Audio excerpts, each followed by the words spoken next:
morning. My name is Nancy Hernandez. Welcome. Thank you for joining us this morning. I am with the Hispanic Collaborative, and the Hispanic Collaborative is committed to sharing and greater collaboration during this time of COVID-19 to ensure that we are helping all of us come through this together. We're so very glad that you logged on today. Our webinar is being recorded, and we will have this posted on the Hispanic Collaborative website, mkehc.org, after the webinar. You are welcome to share that out with other business owners and organizations who could benefit from today's webinar but weren't able to join us this morning. I want to introduce one of our partners who is putting on this webinar with us today. We are so pleased to have Advocate Aurora Healthcare in our community. And today we have Dr. Federico Sanchez with Advocate Aurora Healthcare, who is going to say a few words. Dr. Sanchez. So it's a pleasure to be here with you, Nancy, and with everybody for the in the Hispanic Collaborative. I am Federico Sanchez, work with Advocate Aurora Healthcare, and as part of our commitment to safe care, we are happy to participate in this. I got 5 minutes to try to explain something that would take me about an hour when I talk to residents and medical students, so I'll try my best to make it easy and understandable. COVID-19 as a novel virus has been a very complicated situation because although as an infection, it may not seem that serious, it creates a lot of reactions within the human body that will trigger a series of events that makes people deathly ill. My best analogy for people who are not medically trained would be to think about it like a peanut allergy. You won't get into any trouble unless you eat the peanut, but if you're one of those allergic persons, it can be fatal. That's what happened with COVID-19. That's why so many people don't really pay attention to it. Because if you're not that 1% of the population that has a high risk, you probably somewhat sick, but you'll be okay. But if you're the 1%, you can get deathly ill and in fact pass away. Interestingly, as we know more, we'll find out that it is different in different ethnic groups. And we know that mortality rates in Blacks and Hispanics is higher than in whites. And it's also, whites have more of a chance of getting serious issues than Asian Americans, interestingly. The rates go 99 for African Americans, 80% per 100,000 for Hispanics, 45 for white, and 33 for Asian Americans. So clearly there's a role of the immune system playing here that is affecting the way we respond.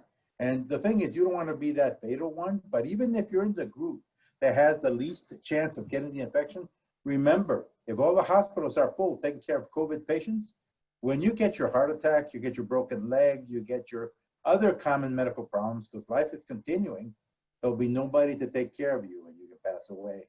So that's what we call secondary or collateral damage. Neither primary damage nor collateral damage. So the only way we can help us is by preventing the COVID-19. And how do we do that? We do that by what we do in Advocate Aurora, what we call our safe care promise, is social distancing. And as everybody knows, there is a really low-tech, cheap way of preventing the infection is a mask. So social distancing, masking, and trying to wash your hands frequently, not touching your face. Everything you've been hearing for the last 3 months, which is boring, but it's a really common sense, will protect you from getting COVID-19 infections. And because the only way to prevent the real serious side effects is by preventing.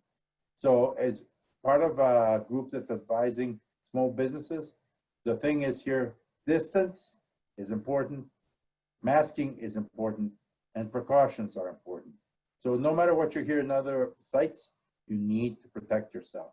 So that's all I can really say. So keep your hands to yourself, put a mask, and try to stay away from even your loved ones. Thank you so much, Dr. Sanchez. I love your explanations. I find them very, very useful. And today I found a new term. I really like that low-tech method of low-tech and cheap, and masks certainly fit that. So I think that we should all take that into consideration and make sure that we are doing the low-tech and cheap way to protect ourselves and protect others. So we are happy to have with us today two fantastic moderators who are no strangers to many of the organizations out there right now. First, we want to welcome Citlali Mendieta Ramos with Food and Beverage in Her Roots. Citlali is the owner and founder of Antigua Latin-Inspired Kitchen and Antigua Catering. She is a board member of the Wisconsin Restaurant Association, Better Business Bureau, and MATC. Please welcome Citlali. We also have with us today, we are Ossie Kendricks. He is the president and CEO of the African American Chamber of Commerce of Wisconsin, where his team advocates and supports over 200 Black-owned businesses in our region. Please welcome Ossie. Good morning, everybody. Thank you for joining us for the replay of this seminar in English this time. I'm happy we're reaching another audience and happy to have Ossie as my partner today. We are seeing many small businesses now open, some of them very prepared. They have equipment and guidelines in place for the protection of their staff and their customers, while others are looking for assistance and the right advice on how to keep their employees and customers safe. Ossie, you connect with many businesses in the Milwaukee area. What are some of the resources available for businesses who need assistance with this?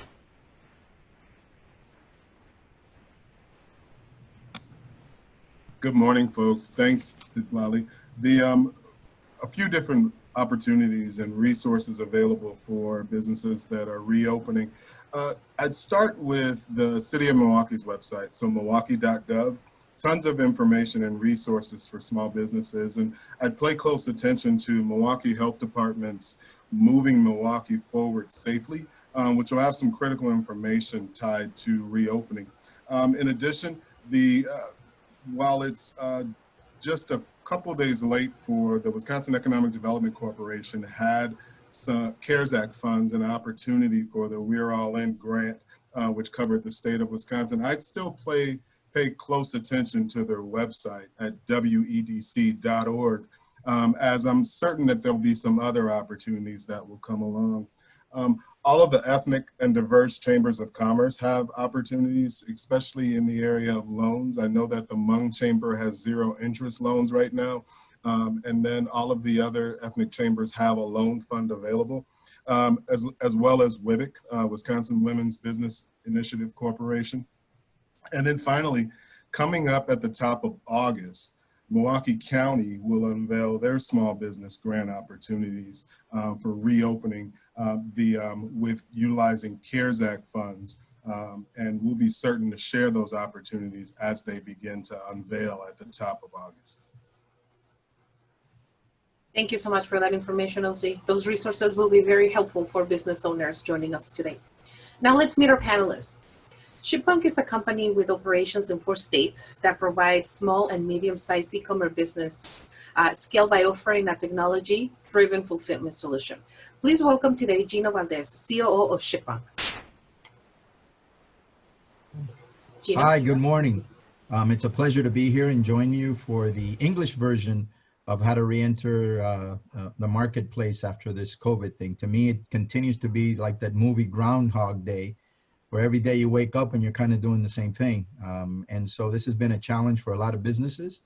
And we're here to try to help you understand some of the practices that we put in place as we've re-entered the market. So it's my pleasure to be here and join you. Thank you so much. Marcus Theater is the 4th largest theater circuit in the U.S. and owns and operates over 1,100 screens at 91 locations in 17 states. Recently back in business here in Wisconsin with the opening of 4 theaters last week, please welcome Rolando Rodriguez, CEO of Marcus Theaters. Thank you, Citlali, and good morning, everybody. Looking forward to certainly the discussion today in English, as Gino indicated. Look, it's a very interesting time for all businesses at this point in time and what we're all facing. There's a lot of opportunities in our society that we're dealing with, and hopefully we'll be able to provide some of our insights, through the course of today of how we're trying to overcome some of these opportunities. And as Gino indicated, in a time period where everyday changes are occurring, both in the regulatory aspects, expectations from the government, and really from the consumer base. So we look forward to the discussion. Excellent, thank you. Rolando, what about some of those hard decisions or issues that present itself? I know you had some difficult planning decisions to make and you just opened some locations. Can you share some of those situations that give you the most challenges in planning and how you address them? Good question. Look, I think that it really starts, you got to step back and say what's going on in our country at this point in time. And so as a business, when you start thinking about reopening, you recognize that you're dealing on multiple fronts, some of the opportunities that we're dealing with. We're dealing with a very deadly virus, as Dr. Sanchez indicated, to some of our communities, especially in the Black and the brown communities and what we're facing there. So that virus starts a bigger rippling effect that translates into the unemployment rate that's currently happening, into the number of businesses that are closed. And then it also, at the same time, we sparked a very necessary and needed discussion that's taking place across our country on the social aspects and what's happening, with the discussion regarding discrimination and racism. Now, I say that because it's holistic when you start thinking about all of these elements that we're all facing with at the same time and trying to understand as a business, how do you set policies, procedures? How do you set, a business plan that's going to be effective at reopening, whatever business you're in? And it goes back to kind of some of the simplistic aspect that Dr. Sanchez indicated. How do we look at the non-technical aspects, whether it's the social distancing, the wearing of the mask, the washing of hands? Those are kind of the simple startups that are absolutely necessary to get us going. And I would call those the fundamentals. The biggest problem that we're facing, back to your question, Silali, is that we're an open society. And in an open society, one of our biggest challenges, whether it's business on a personal basis that we face, is how do we get everybody to think that we can overcome these challenges, number one, and number two, how do we tackle these challenges together and make sure that we work towards a common goal of being able to resolve all of them at the same time? And that's not an easy, journey that we're facing at this point. Thanks, Itlali and Rolando. And welcome again to our panelists. Happy to be here this morning. Gino, each business has a process and a rhythm, whether it's a retail or grocery store or restaurant. There are ways that each business assembles their product or service and a way they deliver it. How does a business begin to assess their physical workspace and their processes to address social distancing and COVID-19 safety in the workplace? Where should they start? Can you tell us how you approach this issue at Chipmunk and what adjustments you might have made or are making in your workplace? Sure, Ozzy. I think it's a two-pronged approach. First, for most businesses, I encourage people to work with their vendors. I think that it's critically important that you work with your vendor to try and understand what they're doing and what they're putting in place. Because remember, those guys visit a lot of different companies, a lot of different restaurants, and in certain cases. So I'll give you a quick example. US Foods, which I'm sure folks that are in the restaurant business know of that company, put together a very interesting program, and it's called the US Foods Reopening Kit. And in there, by the way, it's free to anyone that asks for it. So if you go on their website, you'll be able to get it. But I think it's pretty cool where they literally put together a game plan of what to do to reopen the restaurant. And then they also provide you with signs, they provide you with posters, decals, like a blueprint to literally restart your business and make sure you practice social distancing and also ways to communicate to your customers. So I encourage you, the folks on this call, to reach out to US Foods via their website and get that, because I think it's very good. And I see more and more vendors doing that. They're trying to help their customers succeed, which I think is part of their culture that they've established there. So that's that. In terms of our company, what we've done from the beginning, we were very blessed in that we didn't have to shut down because we're considered a critical business because of the e-commerce component, as most of you know. A lot of folks have been buying a lot of goods and services online. So it helped us. It grew our business by a little bit over 45%, but it also provided a challenge for us because we have 650 employees in all of these different facilities. So then we had to implement our own game plan to make sure that they were safe. And we've been at this thing now for 3 months. And like I said earlier today, it's been a real challenge because every day there's different challenges, there's new things coming up. And so I encourage folks to really check your, local guidelines, the CDC guidelines.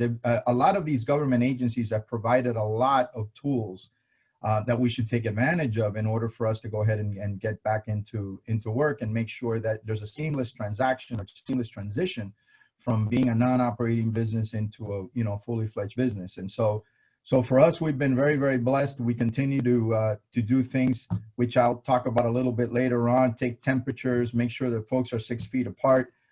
We've also put together a program where we compensate folks if they do get the virus, they're not concerned about, coming to work sick, which is really the most important part of this. And then going back to your question, Ozzy, is the physical space is a challenge for everyone because you're going to have to cut that space literally, even though physically you can't do it, into 25%. Most restaurants that have reopened down here in Florida, they started transitioning 25%, 50%, and now 100%. And who knows now here over the next couple of weeks what's going to happen because as the incidence of the virus continues to go up, they're going to go ahead and probably reinstall those percentages. So it's an ebb and flow of things that continue to challenge each business. But I encourage everyone to reach out to their suppliers, reach out to government agencies, local agencies, because there's a lot going on out there, and there's a lot of tools and references that you can take advantage of. Thanks, Gino. So reach out to your suppliers, utilize the toolkits that are out there, and you identified a major one, the U.S. Foods Reopening Kit. Awesome. Going back to Rolando, you shared some great and critical information for businesses to consider. Going back to the reopening that you just went through after having theaters closed for about 3 months, and as I understand it, at one point, every theater in the entire world was closed for a while. You've now had some theaters open for about 10 days in Wisconsin. What are the top takeaways that you want to share with businesses in going through that process? And what are the most important things you're learning or adapting to in these first few days that you think are beneficial for other business owners to know? So, I'll reflect on a couple of the points that certainly Gino made along the way. I think we're fortunate when we're larger companies and we have the ability to dig into a lot of resources and have the ability to reach out to vendor communities or larger companies that we can seek out their guidance. The challenge comes in when you bring it down to a smaller business, and now you're a group of 8 people in your business. And how do you get those resources, or how do you reach that capability? And so for us, let me step back and talk about us, and then I'll bring it back to the smaller business. For us, we have obviously, we had almost 6,500 associates. We went through a very painful experience, first of all, of having to lay off the majority of those associates, but that still left us with a core group that we could reach out and start the planning process. So we spent months in our planning process, and that planning process for us entailed looking at CDC guidelines, looking at governmental guidelines, looking at best practices, talking to the vendor communities, seeing what's working best, seeing all the changes that were happening on a daily basis. And to your point, Ozzy, we developed a plan. And so what happens, and what I always say to people is the best laid plans are nothing up until the point that you actually have to execute them. So you have this great plan, and we had the opportunity to open, 6 theaters to kind of get us going and test the processes and the systems and the viability of these plans. So what are the key learnings that we had? And it goes back to my original messaging. My first messaging is we're an open society that we had to learn, and that we're now trying to teach our customers a new way of doing business with us. Think about this. Now we're asking the customer to come in to our theater a certain way, to make sure that they follow that 6-foot guideline, to make sure that they're wearing their mask, ideally, that we encourage that that we have our associates wear masks, that we try to make it a low touch, low contact type of an experience to make sure that they purchase their tickets and their food and beverage prior to arriving to the theater. That they sit in an auditorium in kind of a checkerboard type of concept and making sure that, there's nobody in front of them and nobody to the sides of them. But here's some of the biggest opportunities that we're all dealing with, no matter what size business you're in, meaning that you're dealing with less space, like Gino indicated. And so let's talk about that as a big challenge. Restrooms, we take that for granted, right? In the restroom, if you're trying to follow the 6-foot guideline, you can't have as many people inside the restroom. So guess what? Now you have lines outside of the restroom because we have a individual is monitoring the number of people that are having the flow in and out of the restroom to make sure that that safety guideline is taking place. We're making sure that by the concession stand, there's a 6-foot separation, and therefore the customers are now forming a longer line and making sure that that distance is there. And so now let's bring it back to a free society. You're now telling people what to do and how to do it. And please know that that's probably one of the biggest challenges that businesses that are reopening are going to have on how do you deal with this from a proper customer service. When we're a consumer-facing business, how do you make sure that you follow and provide those levels of guidelines and that you're doing it not only for their own safety, but for the safety of others? And basically building that consumer guidance. And so as you look at a smaller business trying to deal with what's my plan, number one. Number two, how do I properly service and monitor my guests? And how do I make sure I can execute and still be able to make a dollar to make sure that I'm making, paying my associates and being able to pay my rent? Those are challenges, and it's a real balancing act that as a business right now, we're all having to deal. And the final item I would say is that really deals with the governmental guidelines and what we're all dealing with is we need to recognize that most businesses right now in the government guidelines say you're 25% capacity or 50% capacity. I will tell you, and obviously I'm a student of business. I've been in retail, food and beverage, theaters, hospitality. It's very difficult for businesses to make a profit when 50% of your business is shut down. So that really forces a white paper for all of the business to say, how do we reevaluate through technology, through efficiencies and effectiveness while still delivering the quality service and meeting the guidelines that are associated from a health perspective to ensure that you can have a viable business.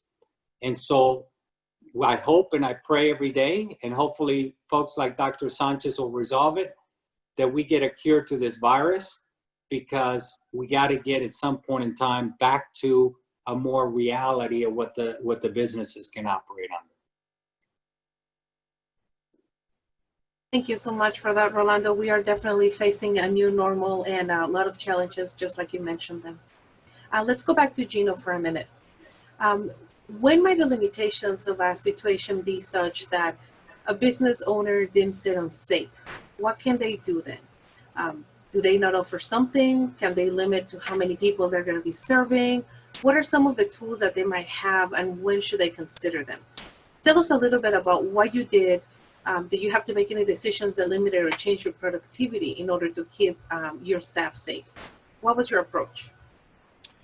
Sure. Well, the first thing that we ended up doing was talking to our customers and letting them know. And obviously, people are much more sympathetic as to the situation because they're also undergoing the same challenges. So, you talk to your vendors at one end, and then you talk to your customers at the other end, and let them know, hey, look, we're doing everything that we can to fulfill your orders, but we're not going to be able to do it within a 24-hour period, which is normally what we do. So most of them have been very understanding, and as long as they get the product within 48 to 72 hours, then I think you're fine. But like Rolando was saying, I mean, we've had to limit the amount of folks that we have in our facilities as much as 50%, because you can't put people closer than the 6 feet area. So luckily, we're also blessed with a lot of automation that has helped us kind of counter that. But at the end of the day, you still have to have people in the building. They have to be able to perform. And so what we've done is we've created shift. We have 3 shifts that we stagger them. We stagger their lunches, their start times, to try to do as much as we can. We're also working 7 days a week. And then that way, whatever we don't get out on a typical, 5 days, then we pick that up on a weekend, and are able to catch up. But it's critically important that the third piece of this, which is your employees, understand what you're trying to do to help them. So one of the things that we put in place is if anyone tests positive for COVID, and thank God, out of the 650 employees that we have in those, multi-facilities, we literally have only had 3 folks that have tested positive. And so what we do is if you feel that you're sick, or you tested positive, or you're concerned about, someone you live with at home, whether it's a grandparent or a child or whatever, we do provide 80 hours of paid time off to every employee. Now, you can only do it once, but we feel that that's the least we could do to help them. So for 80 hours, they don't have to worry about anything other than to go ahead and get better. And that's been obviously well received, by not only our customers, and our vendors, but also obviously our employees, because they feel we're taking care of them, which is obviously the most important thing. Every day we go ahead and disinfect the facility. Every touch point that we can find, we clean every day. And then on Sundays, we do a thorough cleaning of the entire building. So that's equipment, machinery, equipment, doorknobs, everything you can think of. So from our perspective, I think we've done, and we'll continue to do as much as we can to help with those limitations that you brought up, at least take care of our employees and make sure that we get through this thing together. And so far, we've been very blessed that we have not had a serious outbreak of this in the last 3 months. And we continue to learn every day. We continue to research new ways of doing things so we could stay up to speed and make sure that whatever methods we're using are compliant, and then we continue to learn from them and change them as we see fit. But like Rolando says, it is a challenge. It's evolving every day, and you have to stay on top of it. You have to talk to your employees. You have to talk to your vendors, talk to everybody, and try to get as much data as possible so you can adjust your plan accordingly.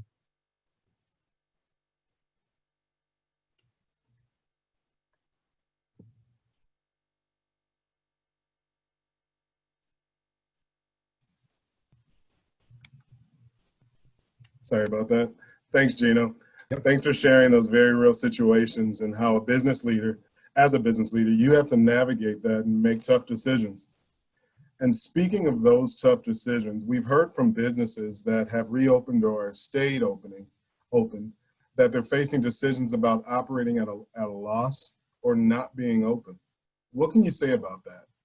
What are some of the major financial pieces that small businesses might want to weigh in looking at being open or what their offerings are during this time? How can we help businesses make calculated risk? In terms of doing that, I believe that the most important part of this whole scenario is really understanding, cash flow, understanding your situation as a business. Every business is different. Obviously, Rolando alluded to that earlier. You have multi-billion-dollar companies, and then you have a company that have 8 employees, and it's relatively small. What I have seen is that the government, especially the Small Business Administration, is providing a lot of different programs to small businesses. Some of them are as simple as $150,000 loan for 30 years. You don't have to pay for the, first 12 months and a very low interest rate. I think those types of programs are really good to subsidize you and help you as we navigate through this process. So I encourage business owners to reach out to their banks, and also to obviously go online to the Small Business Administration and try to avail yourself of all these different programs that are out there that'll help you, as this situation continues, because we don't know when it's going to end. It could be 2 months, 3 months, it could be the rest of the year. And it'd be extremely difficult for someone to be shut down for 8 or 9 months. I don't care what business you're in, and survive. So with some kind of government aid and all of these programs that are very business friendly, you can kind of come back slowly but surely, in knowing that there is a cushion there that you have to help you with with cash flow and help you navigate through this program. So I really believe that that's really important. And obviously most small businesses have great relationships with their bankers. So I encourage folks to do that and try to get as much help as you can to avail yourself of all these programs. So that would be obviously probably the key takeaway from this thing is, again, avail yourself of all of these government-sponsored programs that are trying to help businesses stay afloat while we go through this whole pandemic together. Thank you. Hey, Rolando, let's talk for a minute about customers, as your organization sees a lot of them. What do you have to think about when you thought about keeping them safe? What areas did you end up addressing that maybe you didn't think about at first? And how are you conveying your safety measures to your customers? And is that important? So all of those are very important. And if you don't mind, I'll just take one other second to add one other note to Gino's comment, because it's very relevant and important to all businesses right now. And he hit on the key component, which is cash flow, right? For all businesses, is trying to understand what is your sustainability of your business right now. If I'm a small business owner, by the way, just as a large business operator myself, I had to look at what is my cash position to sustain certain amount of losses for how long. And that's probably an exercise that I would encourage all businesses to do. And if I was in any small business right now, restaurant, retail, whatever, I would highly recommend to all of them that they at least try to get to a 12-month run rate. Meaning, can they sustain losses for 12 months? And the reason I say that is because you have to remember, we've been closed for 3 months. You may very well, be closed for another couple of months. Once you reopen, the reality and the learnings that I had, by the way, which also speaks to the customers, is they're not going to come back right away. And there is a ramp up period that you're going to deal with. And there's going to be lagging bills and lagging liabilities that you have to pay for because you weren't able to take care of them during your closure. So I would really encourage them to look at least, ideally if you can, through these loan programs, can they get you through 12 months, especially looking at the losses that you're incurring on a monthly basis. Now, to your question of customers, look, I think that's the most important item, and it deals with consumer confidence. No matter what business you're in, it's all about consumer confidence now, and especially if you're in the consumer-facing business. I just read several articles that there could be as many as 2 million businesses that will not reopen. Let's start there, and the rippling effect of that it has on customers and on employment that it'll have across our country. So consumer confidence, key. How did I tackle that? How are we trying to tackle that, and what did we learn? Number one, we needed to make sure that in this environment, as Dr. Sanchez talked about, how do we make sure that they're wearing their masks? So we're highly encouraging. In fact, we're giving free masks to customers that walk in through the door not wearing them. We offer them. The problem is not with the associates, and we were talking about associates earlier. The associates are wearing the mask, they're wearing the protective gear, they are all in, and they're getting tested and all that good stuff. The problem is that when they turn that into being a consumer, they seem to be acting differently, right? And so that's the biggest challenge. So we had to rely on technology to make sure that people could purchase their tickets online, purchase their food and beverage online. We put foot door openers. So at our doors, there's actually a foot door opener where you don't even have to touch the handle. You can open the door with your feet. You have 6-foot markers throughout the entire location. We have well-placed associates to make sure that they're guiding the guests, which means, by the way, that our payroll costs are now much higher than what they used to be. Our operating costs have actually gone up, and we're doing that as an investment to make sure that in the future, right, for our future, we have to invest in the present at this point in time. And that means that it's going to cost us a little bit more, and the importance of that cash flow perspective, from our end. How do we sustain our business for a period of time to make sure that we can get there where we have the full confidence of the consumer? And look, along the way, everybody needs to recognize that the biggest opportunity you're going to deal with in any business, whether you're in restaurant, I've seen it in retail as I've studied this, and even in our own business, is the educational process with every one of your consumers about what your expectations are to keep them safe, keep your associates safe, and provide a healthy and safe environment for everybody. And that is a big hurdle to cross that we're all dealing with on a regular basis. Thank you for that, Rolando. You definitely touch on a very important point, consumer confidence. It's going to be a long road ahead of us, but hopefully we can get there. And I'm going to have a couple of follow-up questions for you and Gino, but before I do that, I want to remind the audience that we have a Q&A button on the screen that you can use to type questions for our panelists. We will be answering them shortly. I also want to remind you that if we don't get to your question today, we will respond to them and post them on along with the link for this live webinar on the Hispanic Collaborative website. So now back to you, Rolando. My follow-up to you is this. I think that the Marcus Corporation and Marcus Theaters are very focused on a great experience, as you've mentioned already, and being an employer of choice in this region. So you've had a lot of conversations internally, obviously, and on making this experience better and the education, as you were talking about, and the consumer confidence. We hear small business owners asking, what is my legal responsibility, as an employer? What is my responsibility to the customer? And we know you're not a legal expert, but give us an example, give us some guidance. I know, again, that you're not a lawyer, but we're not asking for formal advice, but as a business leader, what are the key things that business owners need to be thinking about? Share with us a little bit.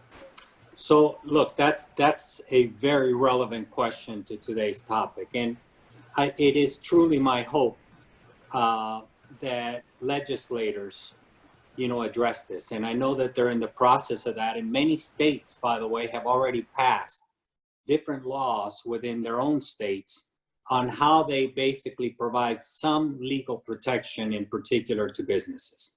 Now, that doesn't take the liability away from us, because the reality is, business people, our responsibility, our accountability lies in providing a safe and healthy environment for our guests, right? And what does that mean? That means it goes back to what Gino and Dr. Sanchez were talking about. What are the things in the guidance that CDC is providing, that the health, governmental agencies are providing? And how are we as business leaders looking at that and saying, we're doing our very best? And as businesses, all you can do is make sure that you do your very best to provide a safe and healthy environment. And if you do that, I'm not saying that that's going to stop you from any legal challenges, but certainly I think that in most courts, they'll recognize that if you're doing everything that you possibly can within your means to protect your associates, to ensure that your associates are safe, to ensure that your guests are safe, right? And that you're following as many of the guidelines that are being provided.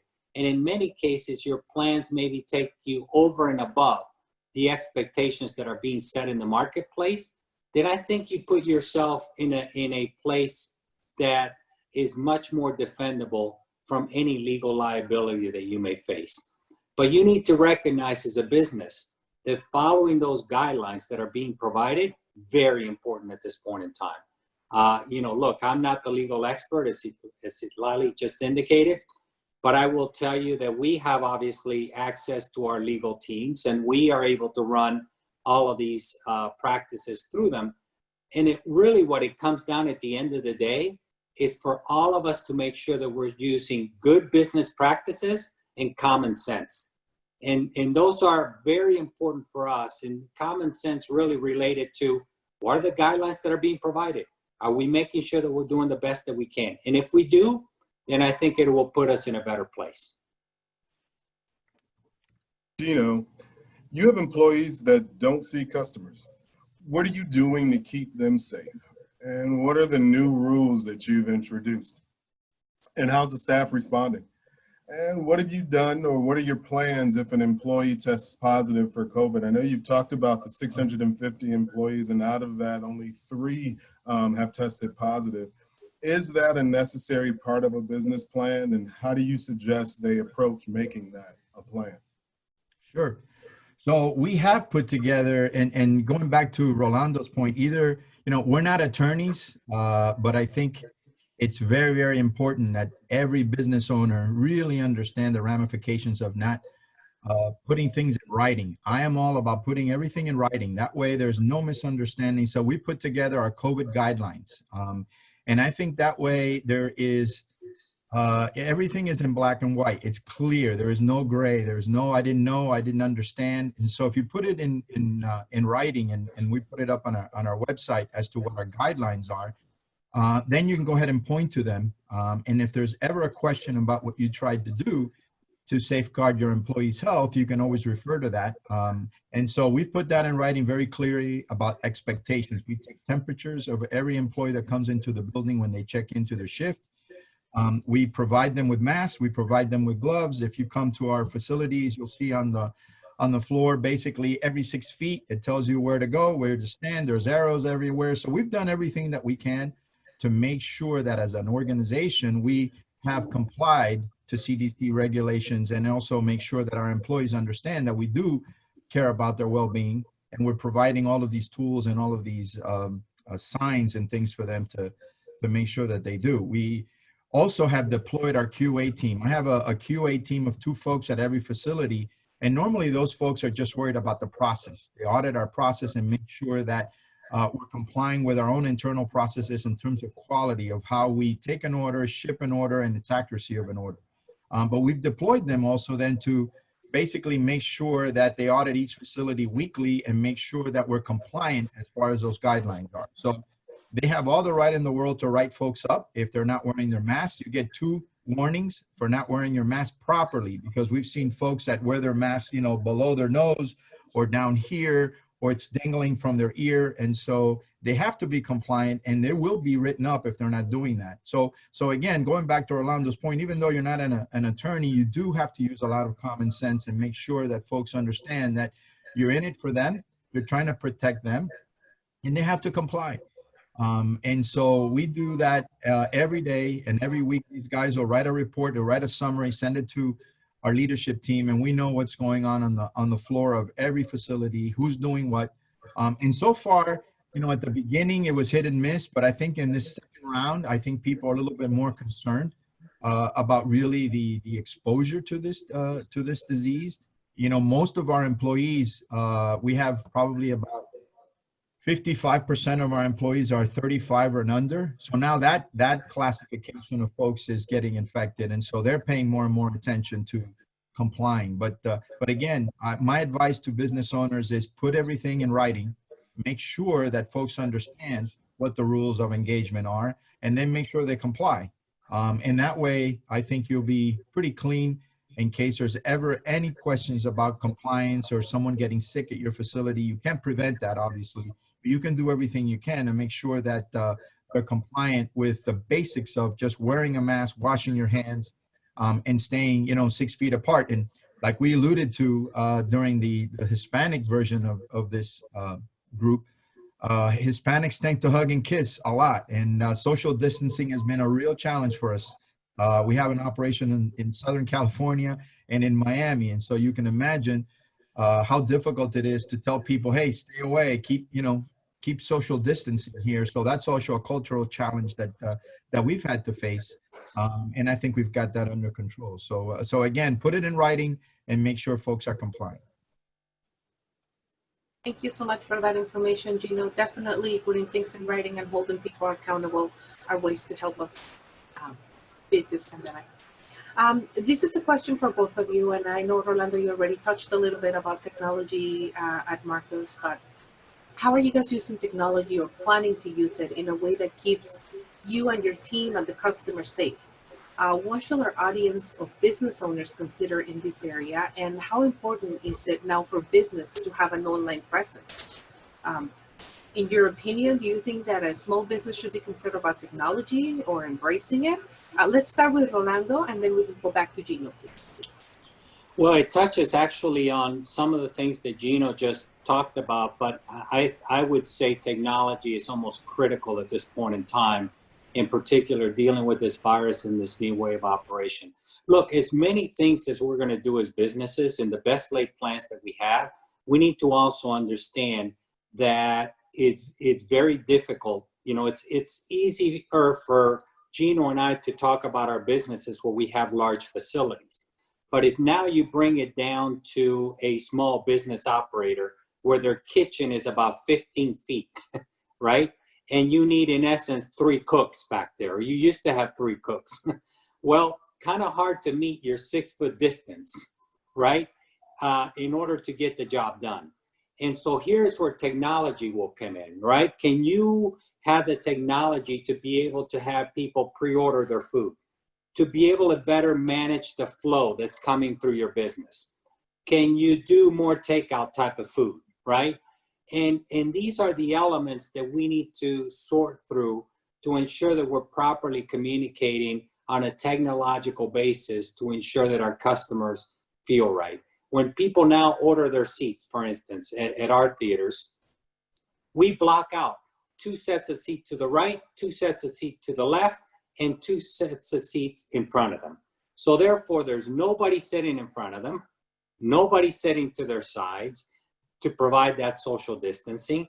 And that has to be handled through technology, right? And so again, think about your individual business and say, how can I make technology my friend to ensure that I can properly execute, protect my associates, protect my customers, and ensure that I can build that consumer confidence? My bottom line answer is technology is something that everyone needs to look at. And if you're a small business operator, I would encourage you to actually look at some of the larger restaurant operators as an example, or some of the larger retailers, and some of the elements and technologies that are actually available on white labels out in the marketplace that you might be able to get fairly cheap to be able to use that in your own business.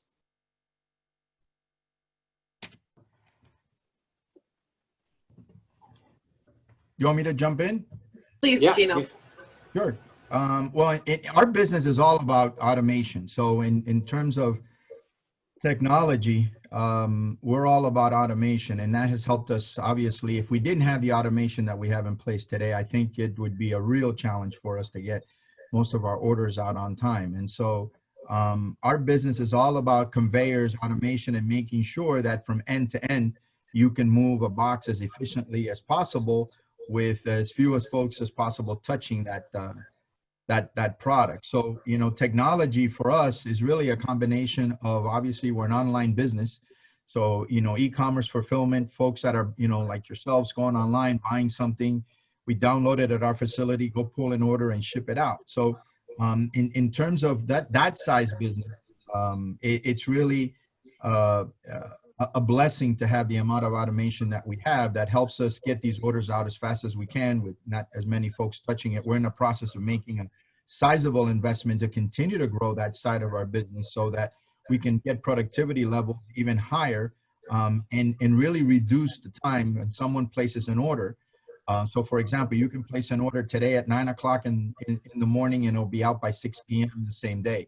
And we're trying to even move that where if you place an order by noon, it will still go out at 6 p.m. the same day. So that's our challenge for this year. But when you take it back to a small business, which obviously most of the folks on this call are, it really is all about making sure that you communicate through either your website to your employees, what is actually going on in your facility? What are you doing to help your employees? What are you doing to make sure your customers are informed? But you know, in this day and age, I think most businesses have a website and are using technology on the back end to make sure that that their business is extremely efficient. I've been in enough kitchens to know that more and more chefs continue to do that because just the speed and even way before this whole issue with COVID-19 in touching the food and making sure that the food is not touched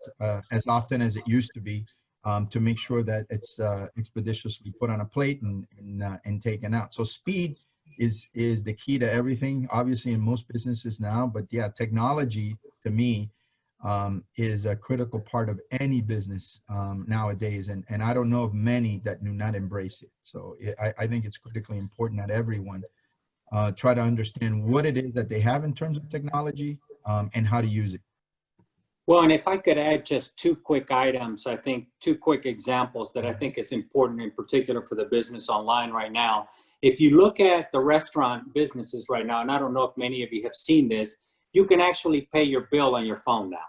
You can actually take a picture of the receipt and actually pay your bill on the phone. So therefore, there is a low touch type of situation, and that's done through technology. Think about that piece.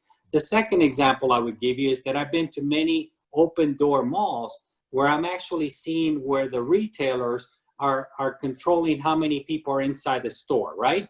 And then there's a line.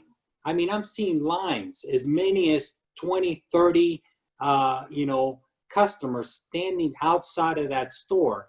And my advice to those retailers, because I used to be in retail, is where's your app to actually be talking to those customers that are actually standing in line for as much as 15 to 20 minutes, and what can you sell them online before they even walk into the store? So again, this is what I mean about a white paper, and how do we look at our business and technology to hopefully make us a lot more effective and efficient and effective at what we're doing. Thank you so far to all our panelists. This is really great information that I know many of the businesses are finding useful as they go through the opportunity that we have of reopening and developing their plan. I want to remind our audience today of the resources that I shared earlier in the call. It's important that you know that you don't have to do this alone. We don't want you to do this alone. So ensure you reach out and leverage the resources and assistance available to you. So now let's get to your questions. If you don't hear your questions addressed, we will post the questions and responses to them on the Hispanic Collaborative website. Give us a day or so to get those up for you, as well as the link to the recording of this webinar. Our first question comes from the audience. Stacy Carruthers, two great questions. The first question, I'll start from the bottom and work my way up. How often should employees change their gloves? And what do you do if you aren't able to provide the needed amount of PPE for your staff? And then the second question she has, if an employee has been exposed to COVID positive persons, do you feel that there should be some level of information to other team members to make them aware of the increased risk? So great questions, and I'll kick it off, and then I'm sure Gino will have some thoughts. You know, number one, and I know this is difficult to hear, but it's a must. I think that there is no way that you can operate without having the PPE equipment, so you need to get it. I mean, I hate to say this, but you need to absolutely find a way, look at resources that may be available, you know, through either, you know, the Black Chamber of Commerce or the Hispanic Collaborative, that we can provide you and guide you to resources that might be able to help you. But having that PPE equipment for your associates, that is an absolute must. I don't think that there's any way that you can get away from that.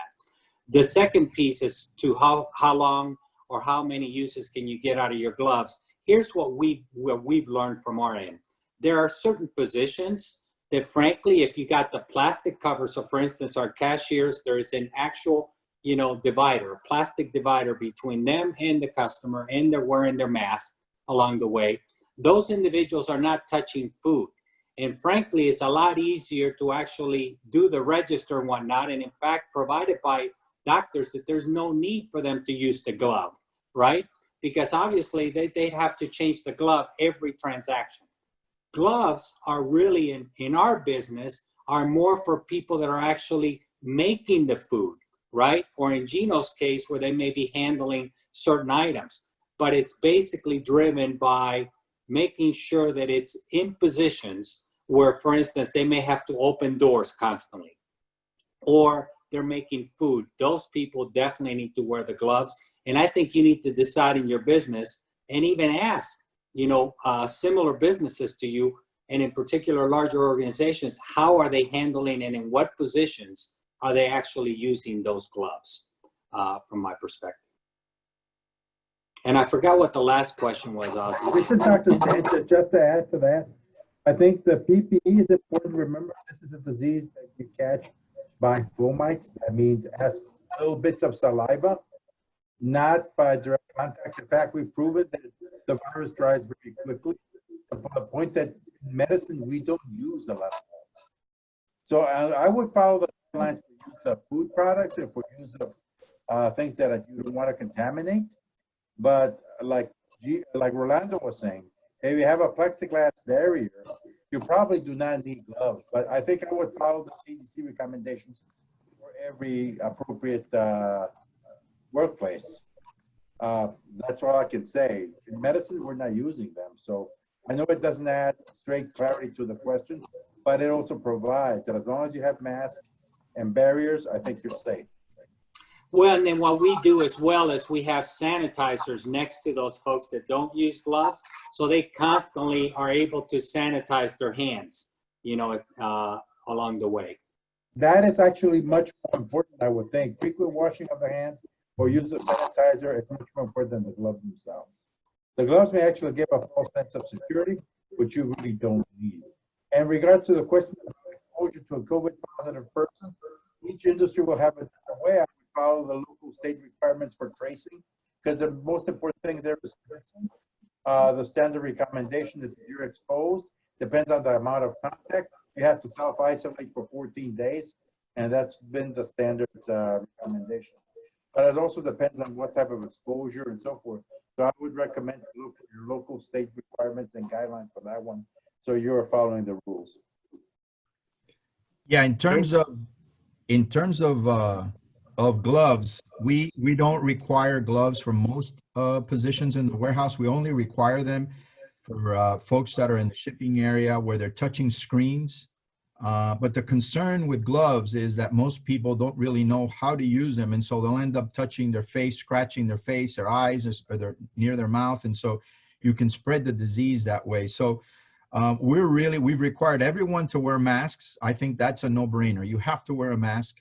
The gloves are really optional, going back to Rolando's point, depending on what role you have in the organization. But we do provide, hand sanitizers all over the place, because we do think that that's important.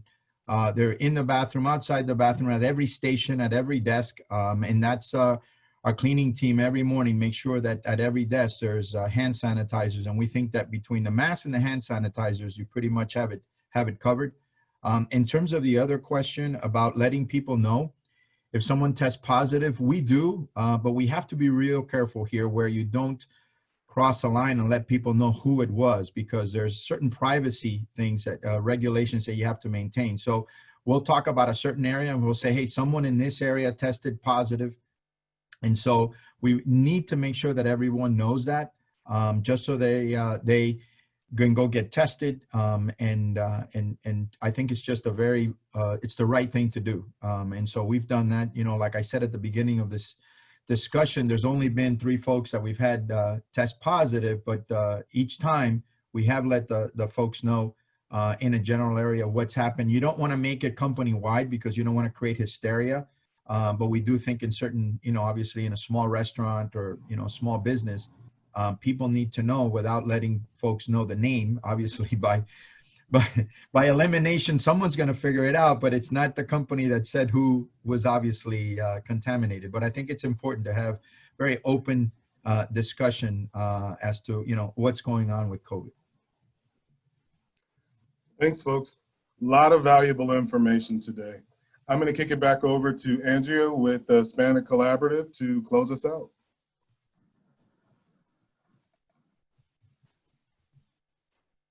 Thank you to our moderators, the terrific duo of Ozzy Kendricks and Citlali Mendieta Ramos. Thank you also to our panelists, Rolando Rodriguez with Marcos Theaters and Gina Valdez with Chipmunk. We want to thank them all for participating in today's webinar and sharing their experiences with us. We also want to thank our partners in presenting this webinar today, Advocate for Healthcare. As we all know, there is a need to go back to work and to get back to business. We want everyone to be as safe as we possibly can. The Hispanic Collaborative is committed to supporting sharing information and resources at this time. Please take heed of our panelists' advice. Keep yourself safe, keep your employees safe, and keep your customers safe. We will get the recorded version of this webinar up on our website and send that out to you and share it on social media so that you can share it with others. Stay safe and stay healthy during this 4th of July holiday weekend. Thank you and have a great day.